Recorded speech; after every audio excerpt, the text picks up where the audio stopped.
abandoned garage. Over there was another group of terrorists, and he hands me out to this new group of terrorists, and we start to walk down the tunnel. And we walked down the tunnel for an hour and 15 minutes. And after an hour and 15 minutes, I get to this small cell. I remember they pushed me inside the cell, they closed the cell door. The cell, it was so small, I couldn't stand up inside the cell. If I wanted to stand up, I had to crouch, I had to be like this. And if I wanted to spread my arms out, this is the best I could do. And I remember as they leave, the terrorists, as they leave, they had flashlights on their heads. As they leave, suddenly it becomes pitch black. Total darkness. Darkness that I have never experienced before in my life. Now, if each and every one of you will go in a room, you will close the lights, you will turn off the lights, you will take your hand and you will wave it in front of your face, you will see shadows moving. For me, I did not have those shadows. For the next 50 days, I was inside this cell, this small cell. In most of the time, complete darkness. There were times that I thought I'm blind already. I was treated like a dog there. Every time they walked by the cell, they used to spit on me, and they used to curse me. And I was starved there. But when I say starved, it means that on the first week, I had a piece of bread a day, with a bit of cheese or fava beans. The next week, it became half a piece of bread. Then it became a quarter piece of bread. And the last week for me there inside the cell, it was a biscuit a day. A small biscuit a day. With a couple sips of ocean water, salty water. I remember that I used to wake up, and I used to just feel around the room for the biscuit, and I used to take small bites. I had to calculate throughout the day how would I eat this biscuit. And every small bite that I used to take felt heavenly. Heavenly. I cannot explain the feeling. And I remember the last day for me there, after 50 days, I was sitting in the dark, and I was praying to Hashem. I tell him, Hashem, please, please help me survive. Take me anywhere. It doesn't have to be home, just take me anywhere to survive. And after 10 minutes, and when I say 10 minutes, I mean it. 10 minutes. The cell door opens, a terrorist comes in and tells me, Omer, get up, get your things. You're moving to a new place, and in 1 week you're going home. And I grab my things, and suddenly I have this burst of energy inside of me. And I start to walk in the tunnels, and we walk for 50 minutes. After 50 minutes, I get to this big tunnel, similar to this. I'm kidding, by the way. But it was a big tunnel, and it was covered with white tiles all over it. And there were 2 bathrooms there in the kitchen.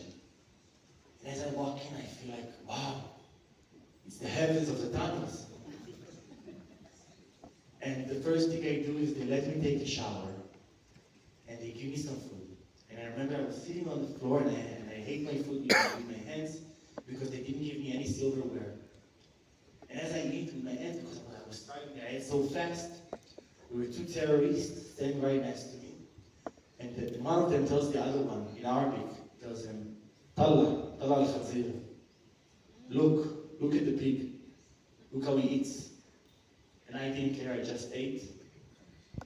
And I went to sleep. And the next morning, I wake up. And one of the terrorists tells me, Omer, something went wrong. You cannot stay here, you have to go back to the tunnel you came from. And I felt devastated. But at the same time, I said, thank you, Shem. Thank you, Abba, Toda Abba, for this day, for giving me to take this shower, for giving me this plate of food. Thank you for that. And as the day goes by, I can see more and more terrorists entering the room, entering the tunnel. And by the end of the day, there were 9 terrorists inside the room. And I remember I could recognize one of the terrorists from the first tunnel. And he wanted to grab me, he wanted to take me with him. But one of the other terrorists tells him, listen, leave him here tonight. Tomorrow, I'm coming to your tunnel. So let him sleep tonight here, and I'll bring him with me tomorrow. And he says, okay, and he leaves. And I went to sleep.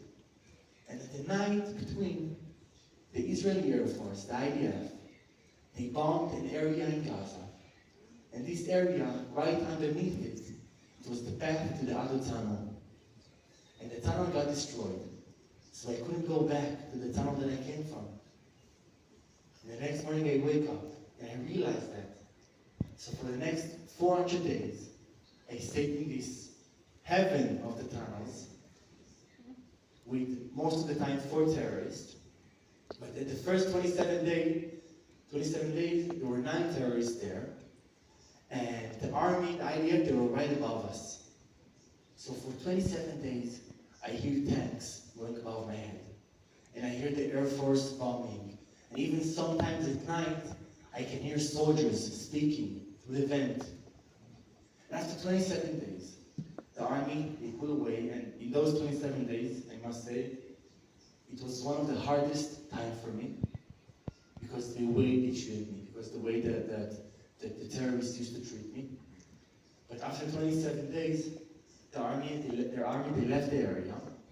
And the terrorists, they went up above the ground to search around to see what is left from the army. And they came back with this big sack of food and then armory and whatever it is. And they also came back with this big pile of books in Hebrew. And one of them, he comes up to me and he gives me all the pile of the book and he tells me, translate it to us, tell us what it is. They thought maybe it's instructions or any mission or something. And there were many books there in Hebrew, but one of the book is a book of Chabad. It's called Dvar Malchut. And Dvar Malchut, it's a weekly published. And over there is a weekly study and a daily study, and all those Divrei Torah. And I remember I tell them all about the books, and the leader, he takes away all the books. And I come up to the leader and I tell him, listen, I'll do anything you want me to do. I'll cook, and I'll clean, and I'll do anything you want me to do. Just let me have this one book, the Dvar Malchut. And him and I, we had a deal. He brought me the whole pile of the books. And the amazing thing is that I opened this Dvar Malchut. And inside this Dvar Malchut, it had the story of Joseph, that he was thrown inside the pit by his brothers. And he came out of the pit, and he became the viceroy of Egypt. So for me, it's like a hint from Shem that I'm going to come out of the pit. And I'm going to be the viceroy of the hostages. And this is something that really kept me going. The faith in Hashem really kept me going throughout all those 400 days. And while in those 400 days, I used to cook for them, and clean for them, and do electrical job, and plumbing. I used to dug in tunnels. So if each and every one of you maybe needs like a householder or a janitor or something, please tell me. We can make it happen. But you know, in the last 5 months, suddenly the terrorists, they brought TV to the tunnel. And it's the first time for me seeing TV after a very, very long time. And I knew that there is protests in Israel because the terrorists, they told me about protests in Israel. And I remember I waited every Saturday to look at those protests. I used to do everything inside the room just so they would let me look at the TV. And every Saturday, I used to sit right in front of the TV and just look for my picture, search for my picture inside the crowd. And I can tell you that I've never, ever, I've never seen my picture. Never. And the terrorists, they used to tell me, look, even your parents, they left you behind, they don't care about you. The army, they want to kill you.